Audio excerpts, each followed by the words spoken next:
Hello guys, welcome to my YouTube channel. तो जी, जो लोग इंडियन, पाकिस्तानी, नेपाली, बंगाली कनाडा में जाना चाहते हैं और जिन लोगों ने पैसे भी दे रखे हैं एजेंट को या किसी से अपना वो काम करवाना चाह रहे हैं या करवाना चाहते हैं फ्यूचर में, तो ये वीडियो आपके लिए, क्योंकि कनाडा ने रिसेंटली इमिग्रेशन के ऊपर और वीज़ा के ऊपर नए नए रूल आप लोगों के साथ इंट्रोड्यूस करवा दिए हैं। तो कौन सी पॉलिसी अभी वो करने जा रहे हैं, क्या क्या होने जा रहा है, तो वीडियो को स्टार्ट करते हैं। क्योंकि बहुत ज़्यादा लोग मैसेज करते थे कि सलमान कनाडा के वर्क परमिट और सीजनल वर्क वीज़ा या एग्रीकल्चर के फील्ड, तो कनाडा के ऊपर प्लीज़ वीडियो बनाएं। तो वीडियो को स्टार्ट करते हैं। अगर तो आप न्यू हैं, चैनल को सब्सक्राइब करें, बेल आइकन पे प्रेस करें। इंस्टाग्राम और फेसबुक का पेज आपको डिस्क्रिप्शन में मिल जाएगा। और जब आप मैसेज करते हैं तो हाई हेलो के साथ अपना क्वेश्चन भी पूछा करें, और जिसके ज्यादा क्वेश्चन होते हैं तो वो कंसल्टेंसी ले सकता है। Changes, maybe limiting immigration, permanent residence, other streams. These are ongoing conversations that we're having that we're taking extremely seriously. That's why और ये वाली खबर स्टूडेंट लोगों के लिए तो बिल्कुल भी अच्छी नहीं है, लेकिन मैं जो दूसरे आम लोग हैं जो वर्क परमिट हो जाए दूसरे कैटेगरी के वीज़े में आते हैं उसका ज़्यादा गाइड करूँगा। जनाब, रिसेंटली जस्टिन साहब ने, जो कि कनाडा के प्राइम मिनिस्टर हैं, ठीक है, और उन्होंने अनाउंसमेंट किया है और सारे लोगों से उन्होंने बहुत बड़े तबके से खिताब किया है, क्योंकि कनाडा में लेबर शॉर्टेज, इसके ऊपर आपको 1000 वीडियो मिल जाती हैं कि हाँ भाई कनाडा में लेबर शॉर्टेज है, वीज़े अप्लाई करो, हम अप्लाई कर रहे हैं, और आप लोग उनके पास भी जाते हो। तो जनाब, अभी ऐसा नहीं होने वाला। आपने ऐसा बिल्कुल नहीं करना। अगर आप ऐसा करने का सोच रहे हैं तो आप बहुत ही बड़े नुकसान उठाएंगे इन फ्यूचर। तब आपको पता चलेगा कि सलमान ने बिल्कुल ठीक बात कही थी, क्योंकि जनाब कनाडा वाले खुद अभी कह रहे हैं कि this is not the right time okay to invest. कि अगर आप ने किसी और कंट्री से बंदे बुलाने, इंडिया, पाकिस्तान से, नेपाल, बांग्लादेश से, तो ये ठीक टाइम नहीं है बंदों को यहाँ पे बुलाने का, क्योंकि कनाडा को फिलहाल काफ़ी ज़्यादा मुश्किलात का सामना है। क्योंकि कनाडा में एक तो आपको पता है घरों के रेंट्स भी बहुत ज़्यादा हैं, और आजकल कनाडा में लेबर शॉर्टेज बिल्कुल भी नहीं है, क्योंकि वहाँ पे जॉब्स लोगों को आजकल मिल नहीं रही। ये हकीकत आपको बता रहा हूँ, क्योंकि लोग वीडियोस में कह देते हैं हाँ भाई जॉब रस्ते च पई है। अब बेचारा ये जो ज़ेब्रा मेरे पीछे खड़ा है ना, ये हाल आपका होने वाला है कनाडा में जाके। अगर आपके पास पॉकेट में पैसे हैं तो ही आप कनाडा जाने का सोचिएगा, क्योंकि अदरवाइज आप जलीलो हवार हो जाएंगे। ठीक है, कनाडा में आपका कोई जानने वाला नहीं है, तो फिर तो मैं आपको बिल्कुल भी रेकमेंड नहीं करता।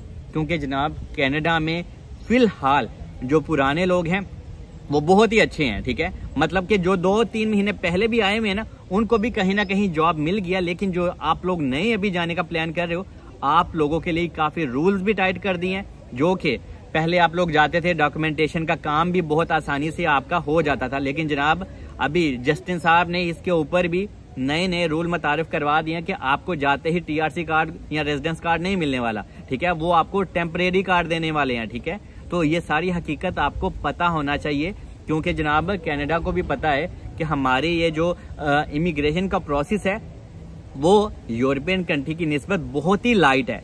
ठीक है, वहाँ पे आप लोग जाते हो, आपको डॉक्यूमेंटेशन देर सवेर आराम से मिल जाते हैं। अगर मैं यूरोप की बात करूं तो आपको बहुत ज़्यादा खजल हवार होना होता है, लेकिन कनाडा में ऐसा नहीं है। तो इसी वजह से बहुत ज़्यादा लोग कनाडा में मूव हो गए हैं। कुछ लोग फैमिली के साथ हुए हैं और बहुत ही ज़्यादा तादाद में हुए हैं। इस वजह से वहाँ पे आजकल जॉब अपॉर्चुनिटीज़ भी कम हो गई हैं। और इसी वजह से जस्टिन साहब और ये जो गवर्नमेंट तबके के सारे लोग होते हैं, इन्होंने एक मुठभेड़ की है और इन्होंने एक लॉ पास करने जा रहे हैं जो इमिग्रेशन और इमिग्रेंट्स, मतलब कि आप और हम लोगों को संभालेगा कनाडा में। और कनाडा ने साफ साफ कहा है कि एग्रीकल्चर की फील्ड में हमें बंदे चाहिए, लेकिन वो बंदे चाहिए जो फिलहाल यहाँ पे हैं। जैसे कि सीजनल वर्क वीज़ा हो गया या वर्क परमिट हो गया, लोग आपका अप्लाई करते थे, आप लोग चले जाते थे। अभी ऐसा बिल्कुल नहीं होने वाला। तो आपको जनाब अगर किसी को पैसे देने हैं तो ये वीडियो ज़रूर देखिएगा। अगर फिर भी आपको किसी को पैसे देने हैं तो 6-8 महीने इंतजार कर लें, क्योंकि वहाँ पे फिर से आप लोगों के लिए वो सीजनल वर्क वीज़े या अलग अलग कैटेगरी के प्रोग्राम्स लेके आएंगे, ताकि उससे आप या तो उसको वर्क परमिट भी आप कह सकते हैं और उसको यूज़ करके आप कनाडा में आ सकें और कनाडा में आप काम कर सकें और अपना फ्यूचर बना सकें। लेकिन फिलहाल बिल्कुल नहीं। फिलहाल अगर कोई इंसान आपका कहे कि हाँ भाई मैं आपका कल के कल या 20 दिन के अंदर वीज़ा लगवाने वाला हूँ, तो वो आपको चिपकाने लगा है। ठीक है, वो आपसे फ्रॉड कर जाएगा, तो फिर बाद में आप अपना सर पकड़ के रोते रहोगे। और ये वाली ऑफिशियल न्यूज़ आप खुद भी गूगल करके कनाडा की इमिग्रेशन की न्यूज़ में स्टडी कर सकते हैं। आपको खुद भी पता चल जाएगा कि कौन कौन से ये रूल अभी टाइट करने वाले हैं। जैसे कि इमिग्रेशन अभी आपको आसानी से नहीं मिला करेगी, आपको डॉक्यूमेंटेशन आसानी से नहीं मिला करेंगे, आपको बहुत ज़्यादा प्रॉब्लम फेस करना पड़ेगी। पेपर्स लेने के लिए आपको हार्ड वर्क करना होगा और आपको ठीक ठाक टैक्स भी देना होगा। और जनाब कनाडा टैक्स के ऊपर थोड़ा सा बढ़ाव चढ़ाव भी करने वाला है, तो ये सारी हकीकत भी आपके माइंड में होनी चाहिए। क्योंकि कनाडा में बंदे ही बहुत ज्यादा आ गए हैं, तो उनको समझ ही नहीं आ रही कि हमने ये सारे बंदों को हैंडल कैसे करना है। कनाडा एक बहुत अमीर, बहुत रिच कंट्री है, ठीक है, उसको प्रॉब्लम नहीं है। लेकिन अगर इतनी ही तादाद से कनाडा में हर बंदा जाता जाएगा तो जनाब एक दिन तो हर बंदा भी थक जाता है, ठीक है। तो इस वजह से उनका यहाँ तक फुल हो गया है, तो इस वजह से वो ब्रेक चाहते हैं। इसका मतलब ये भी हरगिज नहीं है कि हाँ भाई वो सीजनल वीजे ओपन ही नहीं करेंगे, एग्रीकल्चर की फील्ड से रिलेटेड या वर्क परमिट या फिर आपको विजिट वीजा नहीं देंगे। विजिट वीजे के ऊपर भी मैं आने ही लगा हूँ, वो सब कुछ करेंगे लेकिन थोड़ा टाइम के बाद। और अगर आपने कनाडा में विजिट वीजा अप्लाई करना है, उसमें फिलहाल उन्होंने रिस्ट्रिक्शन नहीं लगाई। अगर आपकी ट्रैवल हिस्ट्री अच्छी है, अगर आपके पास थोड़े से पैसे हैं और आपकी ट्रैवल हिस्ट्री कहीं ना कहीं किसी और कंट्रीज की है, तो ऑब्वियसली आप कनाडा में विजिट वीजा अप्लाई कर सकते हो, ठीक है। ये सबसे एक अच्छी अपॉर्चुनिटी आप लोगों के लिए अगर आपने कनाडा में जाना है।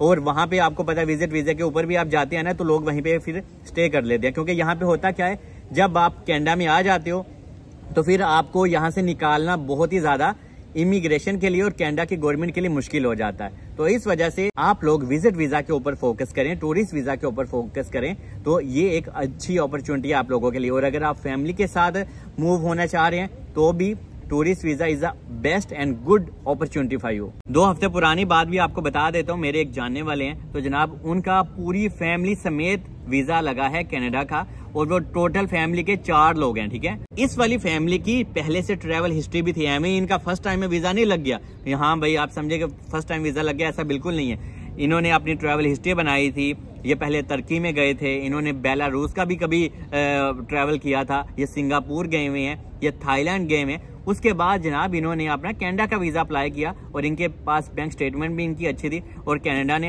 हंस के जनाब इनको वीजा दे दिया। और जस्टिन साहब के इस बयान ने जो लोग कनाडा में असाइलम करते हैं उनकी भी बेचारों की घंटी बजा दी है, क्योंकि ये ज्यादा इफेक्ट उनको देखने में मिलेगा, क्योंकि उनको अभी TRC कार्ड, उनको अपने पेपर्स लेने में थोड़ी सी दुश्वारी होगी। लेकिन इसमें ये नहीं है कि वो आपको डिपोर्ट कर देंगे, कनाडा डिपोर्ट इतनी आसानी से नहीं करता, ठीक है।